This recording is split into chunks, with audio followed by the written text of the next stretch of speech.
Imagine a weapon of mass destruction so perfectly, invisibly engineered that it can completely annihilate the future of an entire nation, starve millions of innocent children, and effortlessly conquer a sovereign government without ever firing a single bullet or dropping a single bomb. This weapon does not leave smoldering physical craters in the earth, but it leaves devastating multi-generational craters in the very souls of the oppressed. For the last 50 years, this has been the ultimate, undisputed, and most heavily guarded weapon of the neo-colonial empire, the structural adjustment loan. Today, we are going to expose the absolute darkest financial assassination network in modern history. We are going to reveal exactly how the Western banking cartel uses debt to enslave the global South, and more importantly, how one uncompromising military captain in West Africa is currently tearing their financial matrix to shreds. Have you ever stopped to ask yourself how it is mathematically possible that a continent sitting on the vast majority of the world's gold, uranium, and diamonds is home to the poorest populations on the face of the earth? How does a nation overflowing with natural wealth end up begging for bread? If you are finally ready to break the invisible chains of the global banking cartel and uncover the truths that the mainstream media is paid billions of dollars to hide, gently hit that subscribe button to join our growing community here at the Red Beret. Help us amplify the frequency of liberation by sharing this video, because the financial hitmen do not want you to understand the devastating reality we are about to decode. To fully grasp the monumental, earth-shattering significance of Captain Ibrahim Traoré's current economic warfare in Burkina Faso, we must turn the pages of history back to a beautiful, deeply scarred island in the Caribbean. We must look at the tragic, heartbreaking financial crucifixion of Jamaica in the 1970s and 80s. When the great Michael Manley became Prime Minister of Jamaica, he possessed a fierce, burning Pan-African vision. He wanted to build an economy that served the Jamaican people first, prioritizing healthcare, education, and domestic agriculture over the profit margins of foreign corporations. But the empire, terrified of a successful, self-sufficient black nation in the Caribbean, immediately initiated a campaign of ruthless economic destabilization. Capital flight was artificially engineered. The prices of Jamaica's exports were deliberately crashed on the global market. The nation was pushed to the absolute brink of bankruptcy. And then, stepping out of the shadows with a briefcase full of poison disguised as medicine, came the International Monetary Fund. The IMF offered Jamaica the loans it desperately needed to survive. But these loans came with a lethal, invisible dagger attached. They were called conditionalities. The IMF demanded that Jamaica immediately cut its public spending on hospitals and schools. They demanded the complete privatization of national assets.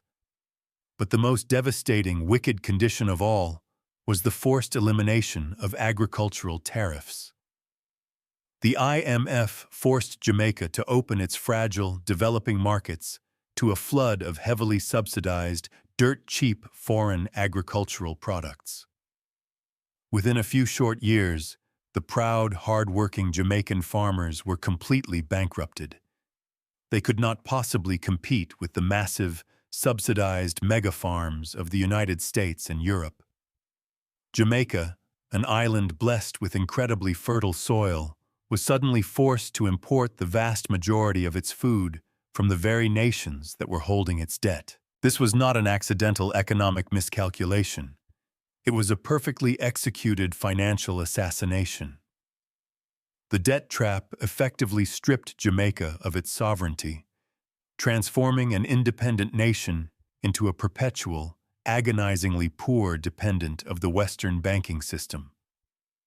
The Babylon system had successfully monetized the suffering of the Jamaican people. Fast forward to the modern era, amidst the burning red dust of the Sahel. For decades, the exact same financial hitmen from the IMF, the World Bank, and the French Treasury have utilized this identical, devastating playbook across Francophone Africa. They systematically trapped nations like Burkina Faso, Mali, and Niger in an endless cycle of predatory loans.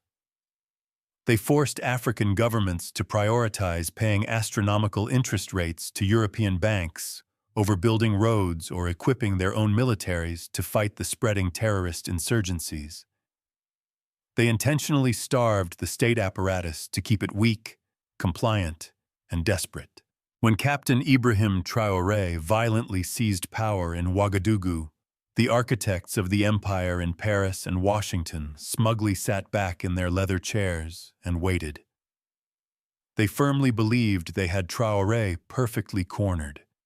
Burkina Faso was engulfed in a horrific, bloody war against foreign-funded terrorist proxies. The national treasury was bleeding.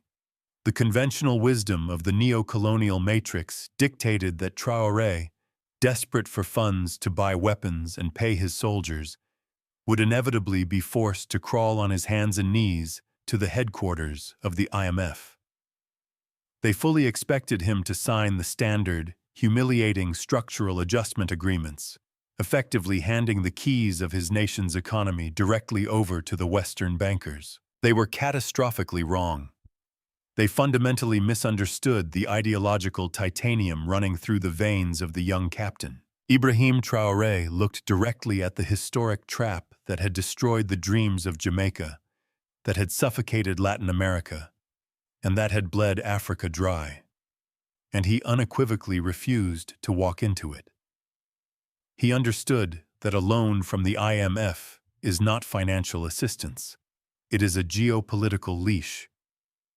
Are we going to sit blindly while the financial hitmen destroy another generation of African youth? Traoré's answer was a resounding, highly militarized no. Instead of begging the empire for money, Traoré executed a radical, unprecedented pivot inward. He initiated the most aggressive campaign of domestic self-reliance since the legendary days of Thomas Sankara. Traoré recognized that the wealth required to fund the war of liberation and the capital required to build the nation was already physically present within the borders of Burkina Faso. It was just being systematically stolen. Traoré immediately unsheathed his sword and targeted the massive multinational mining conglomerates that were extracting Burkinabe gold while paying practically zero taxes. He aggressively audited the contracts. When foreign companies failed to comply with the new, uncompromising demands for fair national compensation, Traoré simply nationalized the mines. He confiscated the gold that was destined for the vaults of Switzerland and Canada and redirected it straight into the national treasury. He utilized this reclaimed sovereign wealth to purchase advanced combat drones, heavy artillery, and sophisticated radar systems from the multipolar world, entirely bypassing the Western military-industrial complex and the conditionalities of Western banks. But Traoré did not stop with the gold. He understood the tragic lesson of the Jamaican farmers. He knew that a nation that cannot feed itself is a nation that is perpetually vulnerable to foreign blackmail. If you rely on the West for your wheat and your rice, the West can starve your revolution in a matter of weeks. To prevent this, Traoré mobilized the entire Burkinabe population into a massive, state-sponsored agricultural revolution. He deployed the military not just to fight terrorists, but to actively protect the farmers in the fields. He launched the Offensive Agro-Pastorale, a comprehensive, heavily funded national initiative designed to achieve total food sovereignty. He is providing tractors, seeds, and fertilizers directly to the people, utilizing the funds generated from domestic taxes and reclaimed gold rather than predatory foreign loans. Why is it that the Western media never reports on this miraculous economic mobilization? Why do they only show you images of poverty and conflict? Because the Western media is terrified that the rest of the global South will realize that survival outside the IMF matrix is actually possible. Traoré went even further, directly challenging the bloated, luxurious privileges of the African political elite, the very class of people who usually sign the IMF loans and pocket the commissions. He drastically reduced the salaries of his government ministers. He mandated that government officials forfeit their luxury imported vehicles and drive modest, locally sustainable transport. He himself refuses to accept the standard, lucrative presidential salary, choosing to live strictly on his meager captain's pay. By completely eliminating the culture of state corruption and luxury, Traoré closed the massive financial leaks that usually drain an African economy. He proved to his people that the leadership is willing to bleed and sacrifice exactly like the common citizen. When the people see a leader who sacrifices his own comfort for the survival of the nation, they respond with unparalleled, overwhelming devotion. The citizens of Burkina Faso are voluntarily donating a percentage of their own salaries to the national war effort. They are enthusiastically paying their taxes because for the first time in modern history, they actually see those taxes being used to buy weapons to defend their villages and tractors to harvest their fields, rather than disappearing into the offshore accounts of a corrupt politician. Traoré has successfully built an economy fueled by intense, unyielding patriotism. The profound, global significance of this financial rebellion is currently sending shockwaves of absolute panic through the corridors of power in Washington, Paris, and London. The International Monetary Fund and the World Bank are organizations that derive their immense global power exclusively from the desperation of the developing world. Their entire business model relies on nations failing. If Burkina Faso, a landlocked nation facing a brutal insurgency, can successfully fund its own war, build its own infrastructure, and feed its own people without taking a single dime of IMF debt, the entire illusion of Western financial supremacy violently collapses. The diaspora in Jamaica, in Brixton, and across the Americas is watching this unfold with tears of vindication in their eyes. They are watching a young, fearless African leader successfully dodge the exact same financial assassins that murdered the economic future of the Caribbean 40 years ago. They see the undeniable, poetic justice in Traoré's actions. Every single time Traoré nationalizes a gold mine, every time he rejects a predatory loan, and every time he empowers a local farmer, he is actively avenging the destruction of the Jamaican economy. He is avenging the deliberate starvation of the global South. The architects of Babylon are currently screaming in frustration. They are utilizing every weapon of economic sabotage available to them. They are attempting to block Burkina Faso from international trade routes. They are deliberately downgrading the nation's credit rating. They are desperately trying to engineer the same capital flight that destroyed Michael Manley in the 1970s. But the matrix is failing because Traoré has effectively decoupled his nation's survival from the approval of the West. You cannot financially starve a nation that has already learned how to feed itself from its own soil. The battle is far from over. The empire is incredibly vindictive, and the financial hitmen do not easily accept defeat.